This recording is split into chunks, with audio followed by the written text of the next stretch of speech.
हाँ नहीं थोड़ा वो कर लियो बारीक मोटी बहुत हाँ कर लियो थोड़ी बहुत मोटी कर दी। भजन में बात बताई महापुरुषों आजा मानो सत्संग। थोड़ी सही करो। देखो देवता दानव और मानव, अरे लेकिन संत महापुरुष ना तो देवता को यानी ये उपदेश न दानव को, केवल ये सत्संग का अधिकारी यानी मानव होता है। अरे इसलिए संत महापुरुष बार बार यही प्रार्थना कर रही है, यानी अपन सचेत कर रही है कि आजा मानव सत्संग में, और सत्संग में ही आनंद आवे। देखो सजनों, आप आनंद को लेने के लिए आज प्राणी मात्र वैसे 84 लाख योनियों में कोई ऐसी नहीं जो सुख में नहीं चाहता। भाई नो जलचर, अरे ये जड़ में रहने वाला भी आनंद के लिए खड़ा है। नो जलचर दश गगनचर, अरे ये भी उस आनंद के लिए तरस रही है। कब वो आनंद मेरे को बता नो जलचर दश गगनचर, और 11 कर्मी जो 11 लाख कर्म कीट जो पैदा होने वाला जीव, वे भी उस आनंद के लिए 11 कर्मी बन 20 या भी आप मानो वो बन रहा है, लेकिन वो भी उस आनंद के लिए कि वो आनंद कौन सा जो ये बार बार जन्म मरे जी को दुख से छूट जाओ। क्यों आप भोगू से आनंद, गुड़ खाबा का आनंद ना मान्यो, छाई का ना मान्यो, हलवा का ना मान्यो। क्यों आज का यात्रा का फांसी बाकी भाई है ना, ये आनंद हमारा सच्चा नहीं। सच्चा इसलिए संत महापुरुष उस आनंद के लिए जैसे बार बार ये एरट चलती है, डोली ढूंढती रहती है, बार बार इस जीव को इस 84 का चक्कर लगाना ही पड़ता है। तो इस 84 का दुख से कब छूटेगा वो परमानंद अपना प्राप्त हो जाएगा। तो उस आनंद के लिए महापुरुष कहते हैं आजा मानव सत्संग में, और सत्संग में आनंद आवे है ना।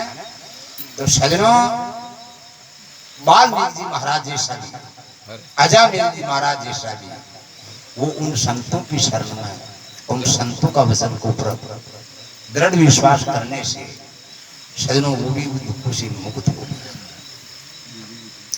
तो सत्संग करना क्या पड़ता है, फिर भी नित्य का संत समागम कीजिए। ये सजनों, ये सत्संग यानी संत समागम नित्य होना चाहिए। रामायण में तुलसीदास जी महाराज ने लिखा है नित्य पुरुषाण लोहा गुण टूटे, और नित्य का गोष्ठी से ये माया मोह छूटे। कोई कहते हैं कि भाई सत्य को संग तो एक दिन कर ले तो फिर जरूरी है, लेकिन वो राष्ट्रीय संत थे तुलसीदास जी महाराज ने, फिर भी प्रहलाद जैसा ही पाछा घूम गया। आई समझ में, जब उसका हारा ही कार्य संपन्न हो गए थे, 52 प्रकार की कसौटी से वो जीत कर निकल गए थे, लेकिन फिर भी ये दूसरी क्या होती है सत्संग के साथ पोषण। एक दिन शुक्राचार्य आकर के वहां खड़ा हुआ तो प्रहलाद मन में विचार किया, ये भी गुरु चाहे अपना हो, चाहे राक्षसों का हो, चाहे देवता का हो, चाहे दानव का हो, चाहे वो मानव का हो, लेकिन गुरु ही होता है ना। सजनों, ये दानव भी उन गुरु की आज्ञा का भंग करने से ही उनका नाश हुआ है, तो उसका नाश 3 काल में होने वाला नहीं था। लेकिन उस शुक्राचार्य जी महाराज का आज्ञा का यानी भंग करने से उन राक्षसों का यानी हार हुई है। और इधर हमारे शंकराचार्य जैसा महापुरुषों का ये देव लोगों ने अपना उसका वचन को सिर पर रखने से इन लोगों की जीत हुई है ना। तो ये वास्ते प्रहलाद जी उनको नमस्कार करे तो वो उल्टा घूम गया। प्रहलाद कहते पर वो आप आया भी हो, फिर मेरे को दर्शन देने के लिए आप पहली तरफ क्यों घूमा। तो प्रहलाद ने तेज जैसा पापी का मुख नहीं देखना चाहता हूँ। शुक्राचार्य बड़ा प्रचंड पढ़ा लिखा, बात को फिट करने की एक युक्ति है, अरे है ना? अरे 12 वर्ष की तपस्या कर ले बारी, एक दिन जो को फिट कर बालो आजाद भी 12 वर्ष की तपस्या ना अपनी एक तरफ कर देता, हटा दे सही है। हटा सकता है, लेकिन बात को जमाने वाला। शुक्राचार्य जी कहते हैं तेरा मुख देखने का धर्म नहीं है। क्या क्यों नहीं है? अरे अपना पिता का वध किया है, पिता पुत्र जैसा तो क्या संबंध होगा, लेकिन फिर वध करने के बाद में भी तू उसका भजन कर रहा है पागल। एकदम फिट हो चुका भाई। माता पिता ने कोई संसार में धिकार दिया कि, लेकिन तुम आज उनका जन्म देने वाला का कभी नाम लिया कि? प्रहलाद जी बात तो वह चल रही थी, मैं तो सदा ही परम पिता परमात्मा नारायण का नाम रखता था। या छिनी सीख भी बात न धारण करने से भी की इतनी विपरीत बुद्धि हुई है। दूसरे तीसरे दिन तो सेना को सजा दी, उस ब्रह्मा को, उस विष्णु को, चाहे शिव हो, लेकिन उनसे हम युद्ध करेंगे, क्योंकि मेरा पिता का वध करने वाला के साथ मैंने कुछ नहीं किया, है ना? तो सजनों तैयारी कर ली। मन में प्रहलाद जी मन में विचार करे वे साधु संत हमारे द्वार आएगा ना, तो अब की सेवा नहीं होगी यहाँ। ये आपा युद्ध करने के बाद में ही साधु संतों को या अपने समागम अंदर आने का रखेंगे। तो द्वारपाल को कह दिया भाई साधु और संत अंदर नहीं आने, यानी ब्राह्मण अंदर नहीं आना चाहिए, चाहे राक्षस सेना तो कतरिया जो साथ देने वाली। सजनों भगवान विष्णु मन में विचार किया, देखो बेगा चेत जाओ तो बढ़िया बात है, धूकण वाला काचुई है ना।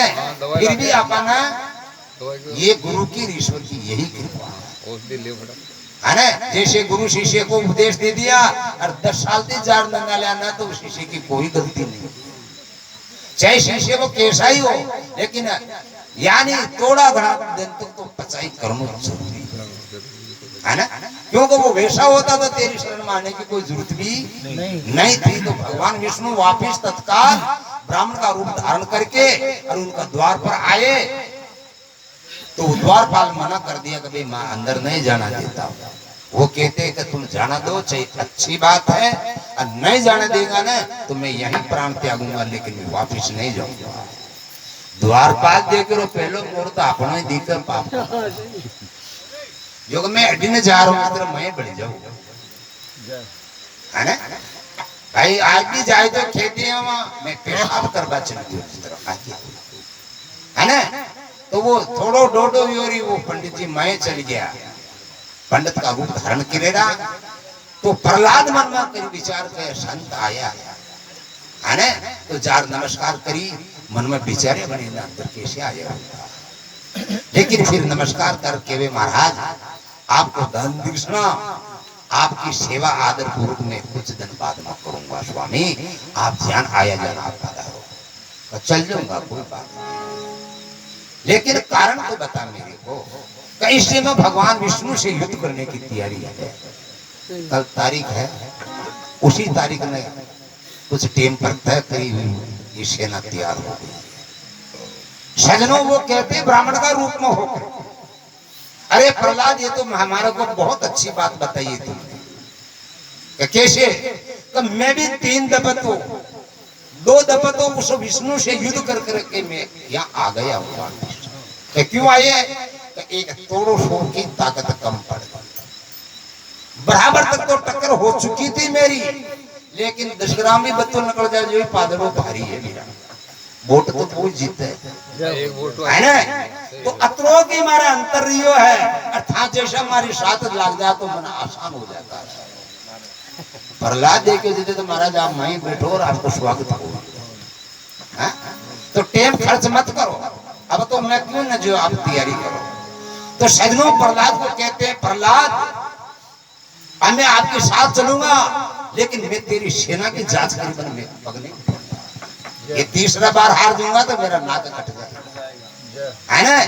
तो सजनों उस ब्राह्मण का रूप में भगवान विष्णु ने एक चटिया को खड़ा कर दिया बांस को, और उन प्रहलाद को कहते प्रहलाद सेना सहित आप इसको ताकत लगा कर उखाड़ो, तो मैं आसानी से उस सेना को उस भगवान विष्णु से युद्ध करने आ जाएंगे।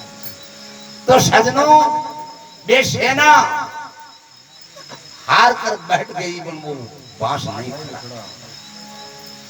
प्रहलाद जी को बैठे बैठे सोच में पड़ गया। विचार में, लेकिन प्रहलाद मन में विचार किया रही है कुछ बात है।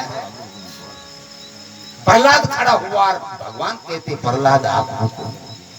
वैसे तो मैं भी खड़ा हो सकता हूँ तेरे साथ संकट की, है ना। अपने को तो अपनी ताकत न देखनी, न तो मेरी न आपकी, लेकिन अपना तो सेना का बल देखना।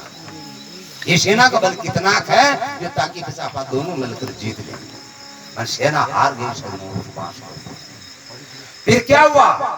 विष्णु कहते मैं आपको जैसे आपकी जीत होएगी, है ना, लेकिन आपको मैं ऐसे उदास नहीं करूंगा। लेकिन प्रहलाद ये निश्चित करो किसी दशाना पर चाला जो विष्णु भगवान पर आज मिल जाए, मिल जाए, है ना। वो पूर्व में है क्या, पश्चिम में है क्या, उत्तर में है क्या, दक्षिण में है ना। वो कशा देश के अंदर विराजमान है जो ताकि अपा उनसे युद्ध करने के लिए तैयार हो जाओ। प्रहलाद एकदम पड़ गए, प्रभु आप ही, है ना। नमस्कार करके हे भगवान, हे प्रभु, ये मेरी बुद्धि विपरीत कैसे हो गई? क्यों उनको याद आ गई थी तो भगवान तो हम में तुम में सर्वत्र वो व्यापक में युद्ध करने के लिए कहां जाऊंगा।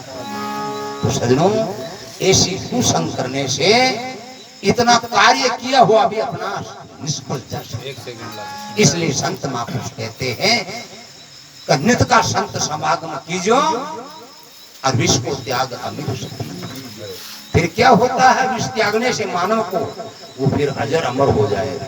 आजा मानव, बोलो सतगुरु दयाल की जय हो।